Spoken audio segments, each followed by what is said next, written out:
सिद्धार्थ हरि सिद्धि बिना सब स्थूल।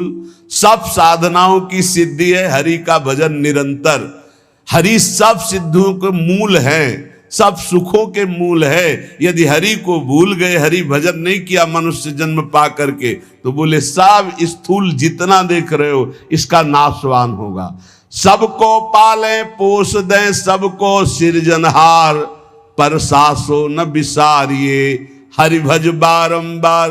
सबको पोषित करते हैं, सबका पालन करते हैं, सबकी रचना करते हैं, सबको अपने में लय कर लेते हैं। ऐसे सृजनहार श्री हरि का निरंतर भजन करो। हरि सुमिरन करिए निस्तरिए, हरि सुमिरन बिन पार न पाइए। हरि भजन कर लो तो माया से दूर हो जाओगे, पार हो जाओगे। और अगर हरि भजन नहीं किया तो ताकत नहीं है कि काम क्रोध लोभ मोह मद मत्सर से पार हुआ जाए। हरि सुमिरै सोई हरि नाती, हरि न भजै सोई आत्म घाती। जो हरि का सुमिरन करे वही हरि का संबंधी, नाती मन नाता, वही हरि का संबंधी जो हरि का सुमिरन करे। और जो हरि का सुमिरन नहीं करता वो आत्मघाती है। जो न तरे भव सागर अस समाज नर पाए, सुअति निंदक मंदमति आत्महनन गति जाए। वो आत्महत्यारे की जो दुर्गति होती वही दुर्गति होती उसकी जो जीवन मनुष्य का मिला और भजन करके भगवान की प्राप्ति न किया, केवल संसार के राग रंग में मगन रहा, वो आत्मघाती है। हरि सुमिरै हरि को हितकारी, हरि न भजै सोई बड़ व्यभिचारी। जो हरि का सुमिरन करता है वही संयमी होगा, जो हरि सुमिरन करता है वही मंगल को प्राप्त होगा। कल एक बड़े विवेकी प्रश्न कर रहे थे, समाज सेवी थे, कि आज हमारा समाज अधिक से अधिक डिप्रेशन में, अधिक से अधिक चिंता शोक भय में चला जा रहा है। इस विषय पर आप क्या उत्तर देंगे? क्या है समाज की दुर्दशा का कारण? एक शब्द है, भ्रष्टाचरण। बस वो अधर्म का धन लेना, व्यसन करना, व्यभिचार करना, नाना प्रकार की दुराचार प्रवृत्तियों को देखना, सुनना, बोलना, क्रिया में लाना, बस एक शब्द है, भ्रष्टाचरण। जो नशे से युक्त है, जो व्यभिचार से युक्त है, जो नाना प्रकार की कुमार्गामियों की प्रवृत्तियों से युक्त है, जो अधर्म का घूस पैसा लेता है, वो कभी चिंता शोक भय रहित हो सकता है? कभी नहीं हो सकता। वो जाएगा डिप्रेशन में, आज नहीं तो कल जाएगा, क्योंकि तुम्हारा मन ही तुम्हें दंड देगा। जो तुम भगवत विरुद्ध आचरण करोगे तो तुम्हारा मन ही तुम्हारा नाश करने वाला शत्रु बन जाएगा। अगर भगवत भजन करोगे तो तुम्हारा मन तुम्हारा मित्र बन के परमानंद सुख प्रदान करेगा। हरि सुमिरै हरि को हितकारी, हरि न भजै सोई बड़ व्यभिचारी। ये व्यभिचार दोष, नाना प्रकार के भ्रष्ट आचरण क्यों आते हैं? क्योंकि सर्वलोक महेश्वर भगवान का विस्मरण कर दिया, भगवत भजन नहीं करते। हरि सुमिरै सेवक सुख नामी, हरि न भजै सो लोन हरामी। जो हरि का भजन करे वही सेवक है, वही सुख में डूबेगा। और जो हरि का भजन नहीं करेगा, ऐसे नमक हरामों को माया दंड देगी।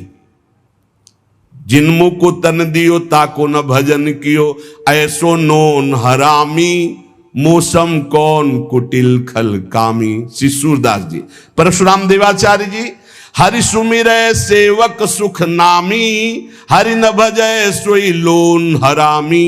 नमक हराम है वो। भगवान ने तुम्हें मानव तन दिया जीवन मुक्त होने के लिए, फिर उसी राग रंग में फंसकर 84 लाख योनियों में जा रहे हो, स्वामी का सुमिरन नहीं कर रहे। परसा हरि सुमिरन हरि तोषी, हरि न भजै सोई बड़ भारी दोषी। जो बड़े दोषों से युक्त है वो हरि विमुख है, जो हरि विमुख है बड़े बड़े दोषों से युक्त हो जाएंगे। जो परशुराम देवाचार्य जी कहते, जो हरि का सुमिरन करते वही आनंद संतोष को प्राप्त होते। जब कबहू मन हरि भजै तब ही जाई छूटे, ना तर जग जंजाल ते कबहू न विधूटे। जिस समय तुम्हें सत्संग मिले उसी दिन से पकड़ लो नाम जपना, राधा राधा हरि हरि राम कृष्ण हरि, जो नाम प्रिय हो। आज से अगर पकड़ लिया तो छूट जाओगे संसार से।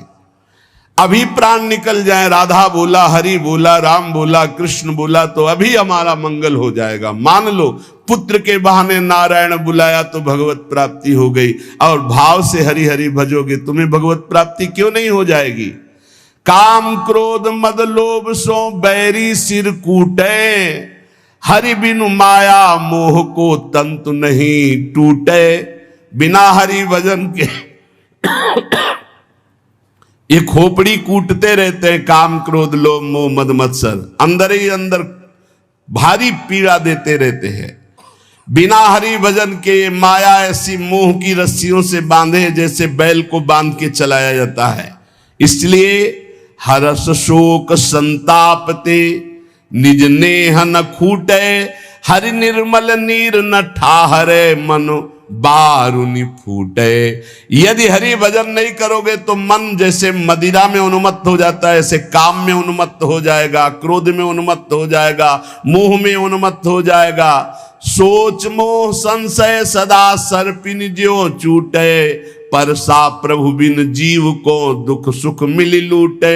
ये माया सर्पिणी डस लिया है, विषय रूपी जहर चढ़ गया है और दुख सुख रूपी लहरें आ रही। अगर सदगुरु रूपी गारुड़ी मिल जाए और वो झाड़ करके हमें नाम मंत्र दे दे कृपा करके, तो माया सर्पिणी का विष उतर जाए, हम अखंड प्रसन्नता जो हमारा सहज स्वरूप है हम उसको प्राप्त कर ले।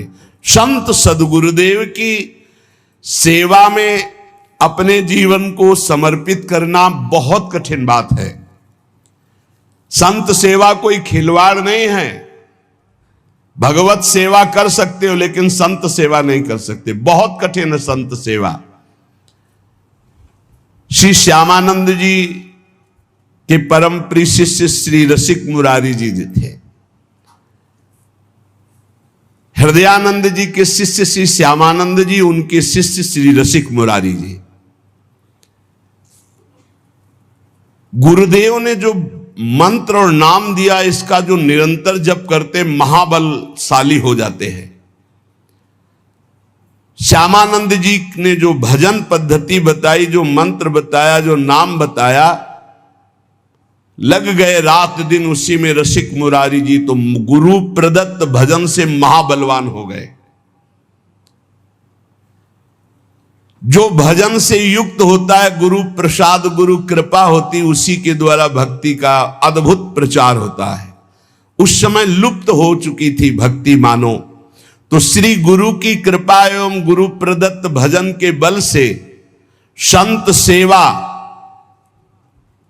भगवत यश गायन और भक्ति का अद्भुत प्रताप श्री रसिक मुरारी जी ने प्रकट किया।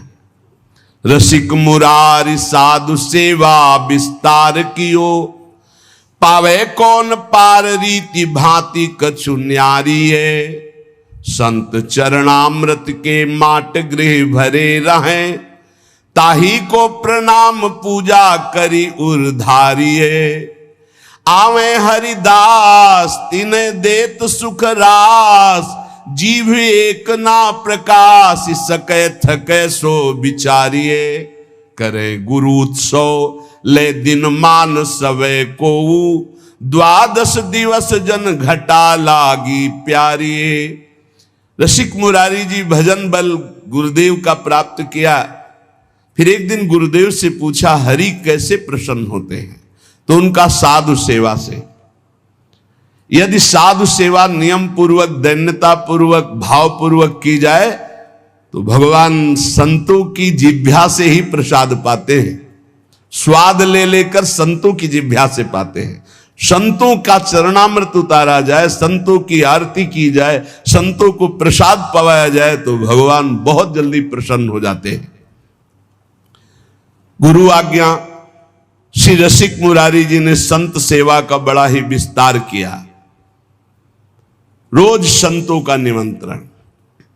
और आपको बताए, धनी बनना हो तो बिल्कुल सरल उपाय है, अकाट्य उपाय है।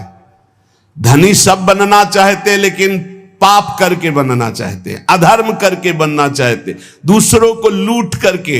हाँ, बोले शॉर्टकट से, तो शॉर्टकट से ऐसा मरोगे कि फिर निकलने को नहीं मिलेगा इस माया समुद्र से। ध्यान रखना, ये जो सोचते हैं ना बहुत जल्दी धनी बन जाने के लिए, एक उपाय है, बहुत जल्दी कृपा हो जाएगी, बहुत जल्दी धनी बन जाओगे। क्या?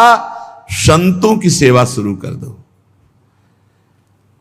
श्री नथियाबाई जी जब वृंदावन आई तो महिमा सुनने को मिली संत सेवा, तो उनका मुझ गरीब से क्या संत सेवा होगी, तो चून मांग के लाती, उपला बिन लेती, उससे रोटी बनाती, और कोई भिक्षा जाता होता करने साधु बुलाए, बाबा आ जा, मोटी मोटी लाल लाल रोटी सेक कर पवाती। अब धीरे धीरे भिक्षा से जाने वाले साधु उनके यहां जाने लगे, रोज मांगना, मांग कर लाना, बनाना, पवाना, पवा के बैठी, इतने में फिर संत आ गए, लाओ माई, फिर आटा लगाया, फिर कभी ना नहीं किया। एक दिन वो हुआ कि बोरा में लद लद करके अन्न और व्यवस्थाएं, बिहारी जी स्वयं एक दिन वो गाड़ी में लद करके आ रहे थे, आटा और सब सामग्री लेने गई थी मैया, और वर्षा होने लगी तो छाता मैया को दिया और आप लालटेन ले हुए और कहे आओ मैया इस रास्ते से आओ, बैलगाड़ी थी ऐसे। तो सोचा ये 9 किशोर 14 वर्ष का बालक कितना कृपालु है, ऐसी वर्षा में स्वयं भींजता हुआ हमें छाता दे, क्योंकि संतों का अन्न है। नहीं छलिया अगर अपने को जानने नहीं देना चाहता तो कोई नहीं जान सकता। जब दूसरे दिन बिहारी जी के दर्शन करने गई तो देखा एक हाथ में लालटेन एक हाथ में छाता। बोले अब हमें समझ में आया कि कौन था, आप थे बिहारी जी। श्री महामहिम परम भागवत सुदामा दास जी महाराज बिल्कुल इसी पद्धति से संत सेवा शुरू की थी। गौओं के उपले बिन कर लाना और आटा मांगकर संतों को रोटी बनाना और पवाना, और आज सैकड़ों संतों का रोज प्रसाद होता है। तब से लेकर अभी तक रोज संत सेवा, सैकड़ों संतों के आसन लगे हुए, सैकड़ों संतों को भोग प्रसाद पवाया जाता है। रसिक मुरारी जी ने गुरु आज्ञा का पालन, संत सेवा करनी, पर संत सेवा का बहुत कठिन व्रत है, बहुत कठिन व्रत है, क्योंकि अलग अलग स्वभाव के संत, अलग अलग भाव के संत। ध्यान से सुना जाए, संत सेवी भाव रखने वाले उपासक, आपकी एक विलक्षण भावना थी, सब संतों का चरणोदक उतारते। ये भी ध्यान रखना चाहिए कि उसमें ये नहीं देखना चाहिए कि इनके पैर गंदे हैं, इनमें क्या लगा हुआ, नहीं। जब चरणोदक उतार रहे हैं तो सबके, भले कुष्ठ क्यों ना हो उनके चरणों में, लीला हो सकती है, वही भगवान हो सकते हैं। ध्यान रखना, जब चरण धोने के लिए संतों के बैठते हो आप लोग, तो उन्हीं में से ऐसे आ सकते हैं घृणित वेश धारण करके कि जिनको छूना भी अच्छा नहीं लगेगा। बहुत चाव भाव से उनके चरण धो, ये मत सोचो कि इनके पैर कैसे घृणित है, घाव है, क्या है, ऐसा नहीं। बिल्कुल सावधान, लीला कर सकते हैं, हरि हैं, बड़े लीला बिहारी हैं। रसिक मुरारी जी के धन क्या था? संतों का चरण उदक भर भर के माट में ऐसे ऊपर विराजमान किए आसन पे, और रोज उनकी परिक्रमा, रोज साष्टांग दंडवत, और रोज चरणामृत पान, रोज चरणामृत उतरवाना और संतों को भोग पवाना। संतों के चरणामृत में किसी भाग्यशाली की निष्ठा होती है। मटकों में भर भर के रख के जैसे कोई अब संपत्ति रखता है, ऐसे बड़ी कृपा है, गुरुजनों की बड़ी कृपा है जिनको संत चरणामृत में।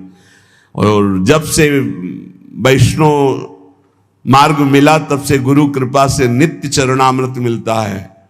500 वर्ष पहले महापुरुषों के जो चरणामृत है वो आ करके अपने आप कृपा करके दे गए। ये तुलसीदास जी का चरणामृत है, ये अमुक संत का चरणामृत है। तो गुरु कृपा से बहुत से पात्रों में चरणामृत ऐसे रखा, रोज दर्शन, रोज पान, रोज सौभाग्य मिलता है। चरणामृत उसकी पूजा करते, आरती उतारते, परिक्रमा करते, दंडवत करते संतों की चरणामृत की। चरणामृत की निष्ठा जबान में सबसे पहले चरणामृत। कई बार ये लीला होती, वहां अलग चरणामृत, यहां अलग चरणामृत रखा, पहले चरणामृत, फिर जो कुछ बाल भोग जो भी ले, पहले चरणामृत, भोजन तो पहले चरणामृत। चरणामृत की निष्ठा होनी चाहिए। ऐसा नहीं कि भोजन देखा टूट पड़े। श्रीधर बाबा जी की हमने निष्ठा देखी, अगर चरणामृत बोले बाबा चरणामृत तो संपन्न हो गया, तो फिर प्रसाद नहीं पाते। फिर दूसरे दिन चरणामृत जब मिलेगा तभी प्रसाद पाएंगे। बड़ी निष्ठा होनी चाहिए चरणामृत में, संत चरणामृत में। कभी कभी विचित्र लीला हुई, संत चरणामृत उतारा गया और 4 दिन के बाद दुर्गंध प्रकट हो गई। अब इतनी कीमती चीज कैसे फैला दे? तब फिर आया कि उसको ढक्कन खोल के रख दो 10 दिन, अपने आप सब खत्म और निर्मल। ऐसा कभी चरणामृत हो तो फेंकना नहीं, उसको बड़े ढक्कन वाले में ऐसे पात्र में रख के ढक्कन खोल के ऊपर से महीन कपड़ा रखकर छोड़ दो। वो 10-15 दिन में एकदम बहुत स्वादिष्ट और उसकी दुर्गंध खत्म हो जाएगी। लीलाएं होती हैं, उसको दुर्गंध समझ के फेंक मत देना। वैष्णव जनों की ये निष्ठा होती है। चरणामृत से बहुत दिव्यताएं प्राप्त हो जाती है, बहुत दिव्यताएं प्राप्त होती है। जब तक गुरु वचनों पर विश्वास नहीं होता तब तक बल नहीं आता अध्यात्म का। आपके हृदय में संत वैष्णवों के प्रति अपार सुख देने की भावना आ गई, क्योंकि गुरुदेव ने कहा संत सेवा में ही भगवान की प्राप्ति होगी। श्री प्रियादास जी कह रहे कि रसिक मुरारी जी की संत सेवा की महिमा का वर्णन या संतों के प्रतिभाव का वर्णन एक जिह्वा में कैसे करूं? मतलब इतनी अपार संत सेवा की भावना, मेरी बुद्धि थकित हो जाती इनकी महिमा देख करके संत सेवा की। आप बड़े समारोह से श्री गुरु उत्सव मनाया करते थे, उसमें पूरे दिन कथा कीर्तन सत्संग भोज भंडारा होता रहता था, सब संतों को बड़ा सुख प्रदान करते थे। यह उत्सव 12 दिन तक लगातार गुरु उत्सव चलता। 12 दिन भक्तों की भीड़ रहती, जो देखने में अत्यंत आनंद प्रदान करने वाली होती है। गुरु उत्सव, इस उत्सव का नाम दंडोत्सव है। इस संबंध में कथा आती है कि इनके गुरुदेव श्री श्यामानंद जी श्री वृंदावन में जब वास करते थे तो नित्य प्रति सेवा कुंज में सोहनी लगाते थे। सोहनी लगाना हमारे ब्रज की बहुत बड़ी उपासना है, जिसे साधारण भाषा में कहते हैं झाड़ू लगाना, तो यहां सोहनी लगाना कहते हैं। तो रोज सेवा कुंज में सोहनी लगाते थे। सेवा कुंज में प्रिया प्रीतम नित्य विहार करते हैं, तो इनको एक अपार सुख मिलता कि मेरे श्यामा श्याम यहां विहार करते, मुझे सोहनी सेवा का सौभाग्य मिला, मैं उनकी दासी हूं। बाहर सोहनी लगाते समय बड़े गौर से वो एक एक लता के नीचे एक एक चरण चिन्ह को देखते, कहीं प्रियालाल के चरण चिन्ह तो नहीं है, कहीं किसी लता के नीचे प्रियालाल विराजमान तो नहीं हुई। प्रियालाल के चरण चिन्हों के कभी कभी उनको दर्शन हो जाते तो बड़े भाव में मगन हो जाते। कभी कभी युगल चरणारविंद के दर्शन होते। कैसे पहचान होती कि प्रियालाल के चरण चिन्ह? क्योंकि प्रियालाल के चरण में 19 चिन्ह हैं, चरण चिन्ह। सबके साधारण चरण ऐसे, प्रियालाल के चरणों में चरण चिन्ह हैं, उनको देखकर पहचान होती ये युगल सरकार के चरण चिन्ह हैं। बड़े भाव में मगन हो जाते सोहनी लगाते हुए। सेवा कुंज में सोहनी सेवा करते। एक दिन प्रियाजू ने इन्हें दर्शन देने की इच्छा की। सेवा में बड़ी सामर्थ्य, इसीलिए कहते हैं कि वृंदावन में कहीं भी थोड़ी सोहनी लगा दोगे तो तुम्हारे भाग्य में सोहनी लग जाएगी, सब कूड़ा करकट अशुभ प्रारब्ध नष्ट हो जाएगा। श्री जी की इच्छा हुई दर्शन देने की, पर श्री जी सीधे दर्शन नहीं दे सकती। जब तक किसी सखी का कृपा प्रसाद नहीं प्राप्त होगा तो श्री जी इच्छा भी करेंगी तो दर्शन नहीं दे पाएंगे। इसलिए ये आचार्य रूपा सहचरियां, इनकी कृपा पहले प्राप्त होनी चाहिए, तब श्री जी के दर्शन होंगे। नहीं, श्री जी के दर्शन की एक मर्यादा है, बिना सखी के दर्शन के, बिना सखी अनुग्रह के श्री जी का दर्शन। इच्छा हुई श्री जी के दर्शन की तो डायरेक्ट आकर के दर्शन नहीं दिया। अनुग्रहमयी श्री जी ने पहले सखी की अनुकूलता हो, सखी दर्शन दे, तब दर्शन का विधान बने। एक दिन श्री जी ने जानबूझकर अपने श्री चरण का एक नूपुर छोड़ दिया सेवा कुंज में। अब प्रातः काल श्री श्यामानंद जी सोहनी लगाते थे, तो जे ही लगाया तो देखा बड़ा कीमती अद्भुत नूपुर, बड़ा आनंद मिल रहा है। विचार किया किसी नवविवाहिता का होगा, ढूंढने आएगी, दे देंगे। तो अपने अचला की छोर में संत है, बांध कर अपने माथे पे रख के साफा बांध के सोहनी लगाने लगे। सोच रहे थे किसी की बेटी या किसी की नवविवाहिता बहू का ही है, क्योंकि बहुत खोजने आएगा तो देंगे।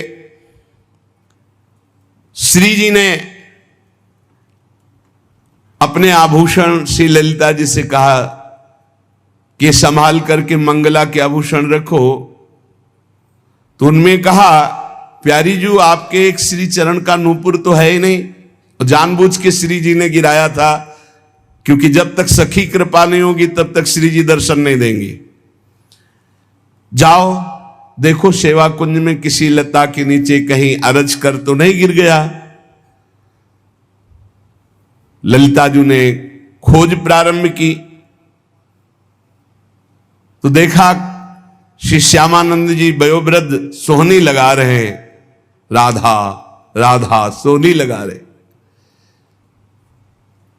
ललिता जी ने विचार किया, मैं अपने स्वरूप से जाकर के इनसे मांगूंगी तो अच्छा नहीं रहेगा। तो साधारण वेश में गई और कहने लगी कि बाबा यहां सोहनी लगाते नूपुर तो नहीं मिला, यदि मिला हो तो मुझे दे दीजिए। तुम्हारा तो नूपुर नहीं हो सकता, क्योंकि साधारण वेश में ललिता जी थी। अब मेरा नहीं, मेरी बहू का है, लाओ। नहीं, ऐसे तो मैं नहीं दूंगा। तुम्हारी बहू का है तो पहले वो चरण दिखावें जिसमें वो नूपुर बंधा है, और ठीक हमारे जैसा नूपुर है कि नहीं वो। अगर है अभी दे दूंगा, अगर नहीं दिखाया नहीं दूंगा। अंदर आनंद हो रहा है कि इस नूपुर में कुछ तो है, क्योंकि इसकी खोज हुई है और ये जो हमसे बात कर रहे हैं बड़ा अपार आनंद मिल रहा है, पर ये अपने वेश को छुपाए हुए ये दिव्य है, कोई साधारण नहीं। अरे नाय बाबा तू मुझे दे दे। नहीं नहीं, मैं आपको दे दूं। और थोड़ी देर बाद जिस बहू का गिरा है या जिस बेटी का गिरा है वो आके बोले कि मेरा नूपुर तो हम तुम्हें कहां खोजेंगे। नहीं, हम तभी देंगे जब दूसरे चरण का नूपुर पहना के, तब हमें वो नूपुर वहां, तो ये नूपुर ले उनके चरण में बांध। बहुत हट किया ललिता जी ने, नहीं दिया। तब जाकर श्री जी से बात की तो श्री जी ने कहा, सखी अब तो हम ही को चलना होगा, क्योंकि बहुत जिद किए है और श्री जी दर्शन देना चाहती थी, इसलिए ये लीला की। और सखी देखिए रोज मेरी कुंज की सेवा सोहनी सेवा करता है, चलो इसको निहाल करते हैं। देखो कैसी हमारी करुणामयी स्वामिनी। देखो नूपुर भी मिल जाएगा और रोज सोहनी सेवा करता है तो इसका फल भी उसको मिल जाएगा, मेरे दर्शन हो जाएंगे। श्री जी उतावली है दर्शन देने के लिए, इसलिए हमारी स्वामिनी जैसा स्वभाव किसका। सहज स्वभाव पर्यो नवल किशोरी जू को, मृदुता दयालुता कृपालुता की राशि है। स्वयं दर्शन का विधान बनाती, अपने नूपुर छोड़ दिए। श्री जी ललिता जी के साथ आए। ललिता जी ने कहा, देखो इनके चरणों की तरफ देखो, वो नूपुर है ना, ऐसा है ना नूपुर। उतारे, देख, हाँ, साष्टांग चरणों में लौट गए। श्री जी की करुणा देखी, इशारा किया मैं बांधू।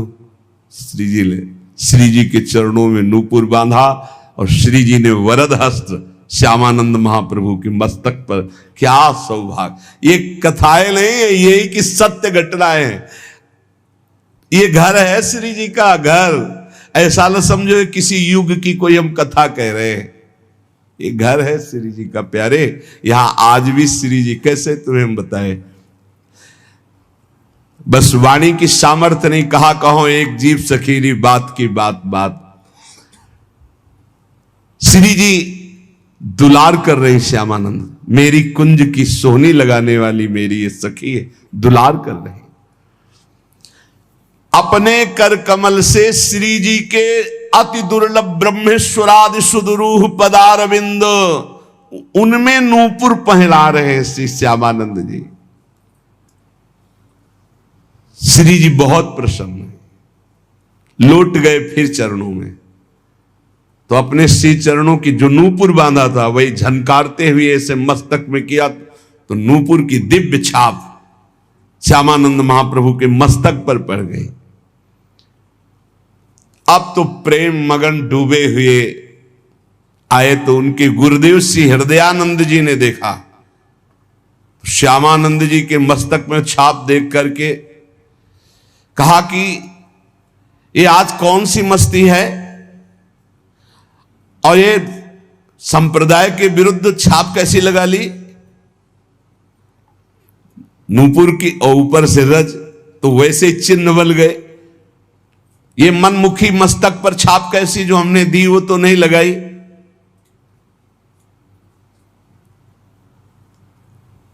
अब उन्होंने जानबूझकर थोड़ी, ये तो श्री जी का कृपा प्रसाद प्राप्त हुआ था।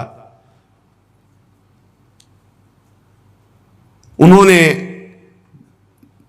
कहा कि ये मनमुखी छाप गुरुदेव नहीं है, ये इष्ट देव ने छाप लगाई है। डांट करके कहा नहीं नहीं, ऐसा लगता है, देखो ध्यान से समझने की बात है कि भला श्री जी ऐसे कैसे। देखो बड़े यहां रहस्य की बात है।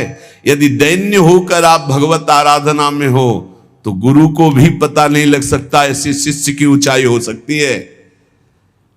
शिष्य की ऐसी ऊंचाई हो सकती कि गुरु को भी पता नहीं लग सकता। ध्यान दो, बड़ा विचित्र ये खेल है। दैन्यता से नाभाजी सेवा में लगे हैं, तो अग्रदेवाचार्य की जहां स्थिति मानसिक सेवा में, वहां वो तो विचार में लगे, वो पंखा से हटा दिया जो जहाज डूब रहा था सेवक का, उसको। कितना बड़ा महान ये बात है। शिष्य की मानसिक स्थिति गुरु को पता हो, ये कोई बड़ी बात नहीं, लेकिन गुरु की मानसिक स्थिति में शिष्य का प्रवेश हो जाना, ये बहुत बड़ी बात है। हृदयानंद जी ने सोचा ये बहाना बना रहा है, डांट कर का इसे शीघ्र धो डालो, जो आज्ञा। श्यामानंद जी ने बहुत धोया, रगड़ रगड़ के, छाप नहीं छूटी। श्री जी की लगाई हुई चिदानंद छाप कैसे छूट सकती। हृदयानंद जी ने तो यह अर्थ लगाया कि इन्होंने ठीक से धोया नहीं, अतः स्वयं बोले इधर आओ, और रगड़ रगड़ के इतना घसा कि मस्तक से रक्त निकलने लगा, पर छाप नहीं छूटी। तब वो सहम गए और कहा सत्य, श्री जी की छाप लगाई हुई है। तो उनका हां गुरुदेव, उनका धन्य है, तुम्हारा जीवन धन्य है। विश्वास हो गया कि श्री जी ने तुम्हें स्वीकार कर लिया है। जो वैष्णव जन और सब थे बोले धन्य है। पर हृदयानंद जी ने कहा कि फिर भी हम ये मानेंगे कि तुमने हमारे तिलक की जगह छाप लगाई, इसलिए अपराध है। इसलिए हम वैष्णव समाज में दंड निर्धारित करेंगे।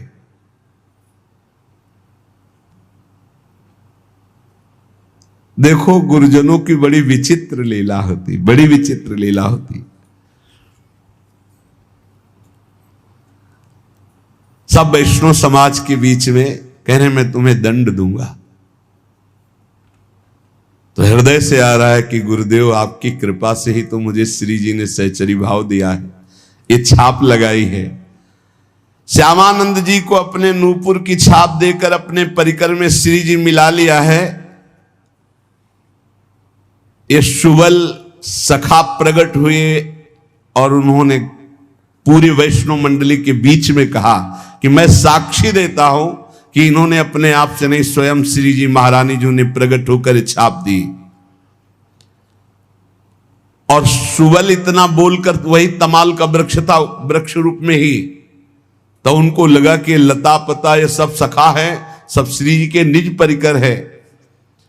तब उन्हें लाया कि ये श्री जी ने छाप लगाई है।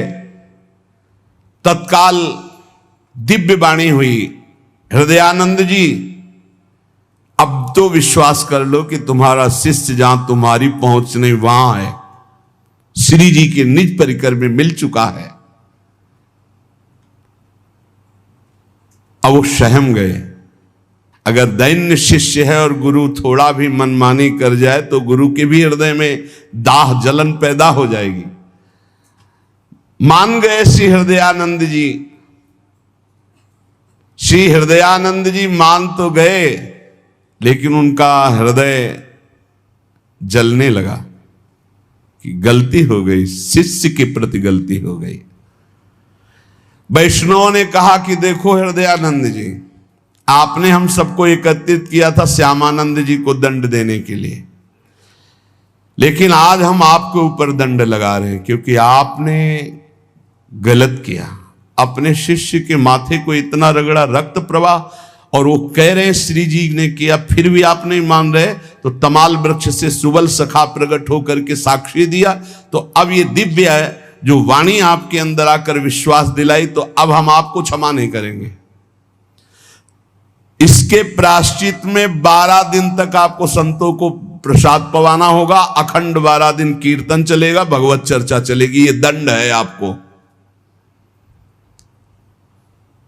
तो उस दिन से दंडोत्सव मनाया जाने लगा हृदयानंद जी के। श्यामानंद जी तत्काल समस्त वैष्णवों के समक्ष खड़े होकर हाथ जोड़कर कहा कि गुरुदेव को जो ये दंड शब्द कहा गया है, ये मैं स्वीकार करता हूं। आज से ये दंडोत्सव मैं करूंगा। मेरे अहोभाग्य है, शायद गुरुदेव यही करवाना चाहते थे, इसीलिए ऐसा बोले। देखो शिष्य में अब भी गुरु के प्रति दोष नहीं आ रहा। बलिहारी इसीलिए तो महापुरुषों के पावन चरित्र हमें शिक्षा देते हैं। वैष्णवों ने कहा धन्य है, धन्य है, धन्य है श्यामानंद जी, धन्य है तुम्हारी गुरु भक्ति। और संतों ने स्वीकृति दे दी। श्यामानंद जी बड़े उत्साह से 12 दिन तक उत्सव मनाते। यद्यपि वो एक बार के लिए दंड था, पर उसे प्रतिवर्ष मनाने लगे। और वही रसिक मुरारी के गुरुदेव है श्यामानंद जी, तो अब रसिक मुरारी वही दंडोत्सव मनाते। संत चरणामृत को ल्याओ जाए नी की भांति, जी की भांति जानवे को दास ले पठायो है। आनि के बखान कियो लियो सब साधुन को, पान करी बोले सो स्वाद नहीं आयो है। जिते सभाजन कही चाखो देहु मन, को महिमा न जाने कंच जानी छोड़ी आयो है। पूछी कही कोढ़ी एक रहो, आनो ल्यायो पियो दियो सुख पाए नैन नीर ढरकायो है। उत्सव चल रहा था संत सेवा का। प्रसाद पवाने के पहले सब संतों का चरणामृत उतारा जाता था और सीधे वो चरणामृत रसिक मुरारी जी के पास जाता और वो चरणामृत पी करके प्रफुल्लित हो जाते। आज जब संतों का चरणामृत दिया गया तो रसिक मुरारी जी बोले क्या बात है, आज संत चरणामृत में मुझे वो प्रफुल्लता, वो आनंद, वो स्वाद नहीं मिला। जितने वहां उपस्थित थे सब लोगों ने पान किया, उनका नहीं है तो वैसे ही जैसे रोज उतरता है, उनका नहीं, आज हमें स्वाद नहीं मिल रहा है, संत चरणामृत का हमें आनंद नहीं मिल रहा है। भला और लोगों की स्थिति क्या कि वो इस बात को जान पाते।